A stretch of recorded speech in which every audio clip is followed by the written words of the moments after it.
Ilang araw, matapos ang naging panganganak ni Miss Tony Gonzaga sa kanilang pangalawang anak ni Mr. Paul Soriano, ay opisyal nang ang ipinasilip nito, ang napakaamong muka ng kanilang anak na si Baby Polly. Ayon sa pagbabahagi ni Miss Tony Gonzaga, ay ang anak umano nito ang kanyang greatest reward.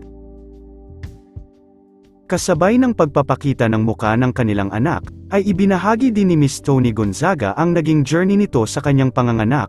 Kaagad naman na umani ng mga pagbati si Miss Tony, galing sa kanyang mga kaibigan, kapamilya at mga fans. 4, 5, 6, 7, 8, 9, and 10.